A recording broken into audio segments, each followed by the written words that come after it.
नमस्कार. बऱ्याच लोकांमध्ये घोरण्याचा त्रास आपल्याला दिसून येतो. आता काही लोक याला हसण्यावरती नेतात, याचा विनोद करतात, पण याकडे जर तुम्ही दुर्लक्ष केलं तर तुम्हाला उच्च रक्तदाब, हृदयाचे प्रॉब्लेम्स, थकवा, मेंदूवरती परिणाम यासारख्या गोष्टी दिसून येतात. आता घोरण्याची नक्की काय कारणं आहेत, कशामुळे बऱ्याच पेशंट्समध्ये हा त्रास होतो, आपण ते बघूया. ज्या लोकांचं वजन वाढलेलं आहे, ज्यांच्या पोटाभोवती, मानेवरती चरबीचा साठा आहे, अशा लोकांमध्ये हा त्रास आपल्याला दिसून येतो.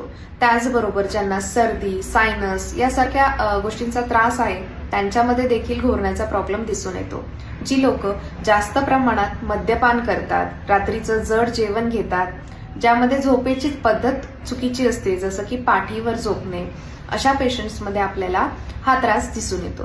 तर यामध्ये आपण आयुर्वेदनुसार काय करू शकतो, तर सर्वात प्रथम आपण ज्या कारणांमुळे आपल्याला हा त्रास होतो ती कारणं टाळली पाहिजे. जसं की जर तुमचं वजन जास्त असेल तर आधी वजन नियंत्रित केलं पाहिजे. त्यासाठी सूर्यनमस्कार, डेली रिस्क वॉकिंग यासारख्या गोष्टी तुम्ही केल्या पाहिजेत. त्यानंतर रात्री झोपताना साधारणतः 1 कप ते अर्धा कप कोमट पाणी तुम्ही घेतलं पाहिजे. त्याचबरोबर चिमूटभर हळद आणि 1 चमचा मधामध्ये मिक्स करून हे देखील तुम्ही रात्रीच्या वेळेला घेऊ शकतात. त्याचबरोबर नस्य चिकित्सा देखील आहे. अनुतेल किंवा तीळ तेलाचे 2-2 थेंब तुम्ही दोन्ही नाकपुडीमध्ये टाकू शकतात. परंतु ज्या वेळेला पेशंटमध्ये घोरण्याचा आवाज हा खूप जास्त असतो, पेशंट्सला दिवसा देखील झोप येते आणि श्वसन मार्ग म्हणजे श्वास अडकल्यासारखा वाटतो, तर अशा वेळेस डॉक्टरांचा सल्ला घेणे हे खूप आवश्यक आहे.